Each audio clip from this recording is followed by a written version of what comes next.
자, 인사하겠습니다. 반갑습니다. 여러분, 새해 복 많이 받으세요. 올해는 여러분들이 원하시는 공인중개사 시험에 꼭 합격하시길 바랍니다. 올해 흥룡의 해라 그러는데, 임진년이죠. 임진년 하면 생각나는 게 임진왜란밖에 생각이 안 나요. 근데, 올해는 꼭 여러분들이 원하시는 공인중개사 시험에 합격하셔가지고, 전부 다 대박 나시길 바랍니다. 자, 제 소개부터 할게요. 저는 여러분들이 잘 아시는 분은 아시고 좀 새로 오신 분은 좀 모를 수도 있는데, 저희 이름은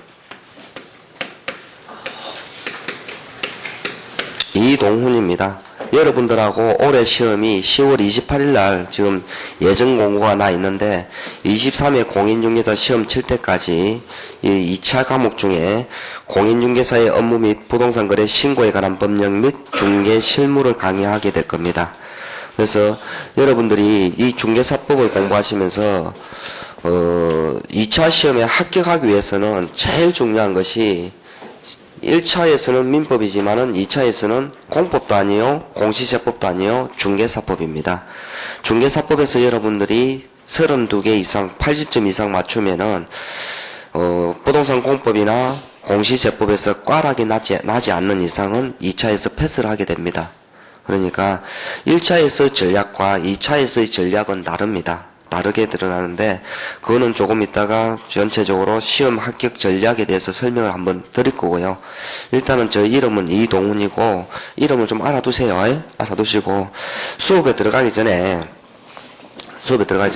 공부는 어떻게 하는 게 합격하는 것인가에 따라서 한번 전반적으로 설명을 드리겠습니다.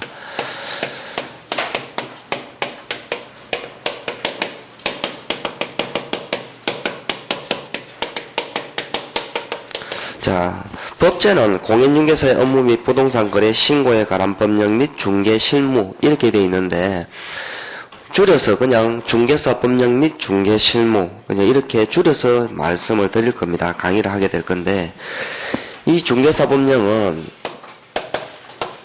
2차 과목으로서 몇 문제가 나오냐면은 40문제가 나옵니다.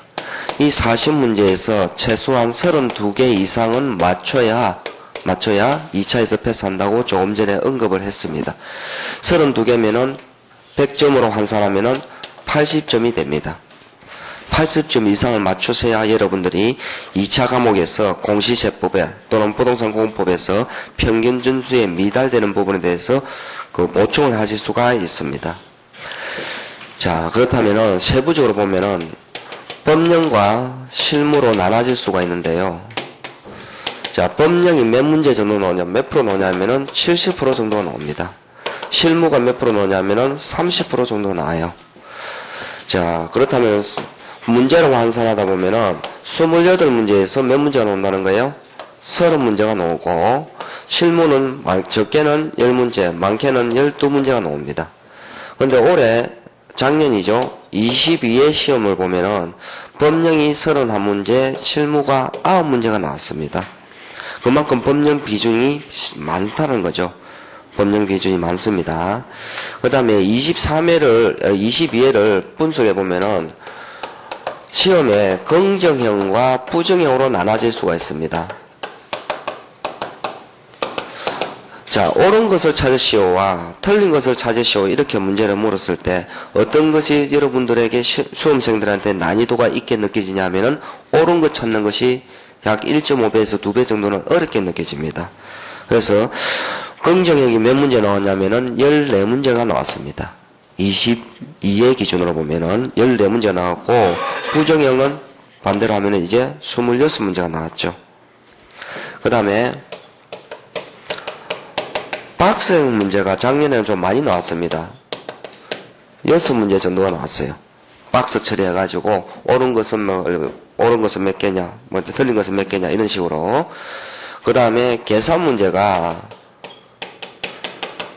원래는 중개수수료 문제가 한 문제가 나와야 되는데, 중개수수료 외에 상가임대차에서 월차임 환산하는 문제가 하나 나왔었어요. 그래서 계산 문제가 2문제 정도 나왔다고 보시면 됩니다. 이거는 변론입니다. 일반적으로 긍정형과 부정형으로 이렇게 나왔을 때 비중은 알맞게 나왔다고 보여집니다. 제 생각에는. 자, 이렇게 봤을 때 중개사 법령입니다. 법령이 어떻게 구성되어 있는가? 실무부터 좀 알아볼까요? 9문제가 어떻게 나왔냐면은, 자, 실무가 어떻게 나왔냐면은 확인 설명서 작성이라는 게 있습니다. 이건 나중에 그렇게 중요한 건 아닌데 왜 언급을 하냐면은 이 기출 문제를 분석을 해야만이 23회 문제가 어떻게 나올 거냐를 갖다 우리가 또 대충 알 수가 있기 때문에 언급을 해드리는 겁니다. 확인 설명서 작성하는 방법이 있습니다. 그게 한 문제가 나왔어요. 확인 설명서 작성이. 그 다음에 또 뭐가 나왔냐면은 외국인 토지법입니다. 외국인 토지법이 한 문제 나왔습니다. 이 외국인 토지법은 11월 12월 달에 강의를 들으신 분들은 알고 계실 건데, 외국인이 국내 토지를 취득하고자 할 때는 일정한 경우에는 신고를 하고 일정한 경우에는 허가를 받아야 되는 부분이 있습니다. 그 부분에 대해서 한 문제가 나왔고요. 그 다음에 여러분들 1차 과목을 보면은 민사특별법 배우시잖아요. 그죠? 민법에 주택임대차 보호법이 있습니다. 주택임대차 보호법이 두 문제가 나왔습니다. 그 다음에 상가건물 임대차 보호법이 있어요. 상임법이 몇 문제 나왔냐면 한 문제가 나왔습니다. 그 다음에 매수 신청 대리가 있습니다. 경공매 부동산의 매수 신청 대리, 이게 몇 문제가 나왔냐면은 두 문제가 나왔습니다. 두 문제가. 경공매에 대해서는 문제가 나오지를 않았습니다. 올해는 경공매 문제가 한 문제 나올 정도로 봅니다. 하나, 둘, 셋, 넷, 다섯, 여섯, 7문제 나왔죠. 두 문제가 남았단 말이에요. 그죠? 두 문제가 어디서 나왔냐면은 국계법 관련 문제가 나왔습니다. 여러분들 부동산 공법에 보면은 토지거래 허가제 있죠. 그죠? 토지거래 허가구역 내의 토지를 중개를 할 때 어떻게 해야 되느냐? 내나 토지거래 허가와 관련된 내용을 묻는 겁니다. 그래서 국계법에 대해서 한 문제를 물었습니다. 국계법에서. 그 다음에 농지법에 대해서 농지 소유 제한이 있습니다. 농지 소유. 농지법에서 한 문제를 물었습니다. 그러다 보니까 여기 보시면은 실무를 보니까 타법이나 타이론이 실무에 어떻게 적용되느냐도 나오는 거죠. 그죠? 여기 보면은 국계법이나 농지법. 그죠? 주택임대차 보호법, 상가건물 임대차 보호법. 그렇잖아요. 타법에다 타이론에서 문제를 묻는 겁니다. 그 다음에 중개사 법령이 실무에 또 어떻게 적용되느냐도 묻고 있는 거죠. 확인설명서 작성이라든지. 그죠? 그 다음에 외국인 토지법이라든지 이런 것들은 법이 실제로 어떻게 실무에 적용되느냐를 바로 묻고 있는 겁니다. 따라서 실무 같은 경우는 뭡니까? 다른 과목을 공부를 하다 보면은 따라오는 부분들이 많죠. 공법을 공부해도 따라오는 게 있고 1차 과목에서 이 민사특별법을 공부하다 보면 따라오는 부분들이 있습니다. 그 중복되는 것은 뭐다? 한 번만 공부하면은 두 군데 이상에서 맞춘다는 그런 소리가 되는 겁니다. 자, 법령 구성을 보면은 이 중개사법은 여러분들이 공부를 하시게 되면은 중개업자의 권익을 보호하기 위해서 만든 법이 아니라 중개업자를 규제하기 위해서 만든 법이라고 말씀을 드릴 수가 있습니다. 따라서 이 법령은 중개업자의 권리와 의무를 규정하고 있습니다. 근데 권리는 딱 한 가지 있습니다. 딱 한 가지 줘놓고 나서 나머지는 전부 다 뭐하냐면은 하라 하지 말라 의무를 규정하고 있습니다. 그래서 권리는 중개 수수료 청구권 이거 딱 하나 줘놨습니다. 주택에 대한 중개 수수료 그죠? 그 다음 주택 외에 대한 중개 수수료 받을 수 있는 거 딱 하나 줘놓고 나머지는 전부 다 의무입니다. 의무.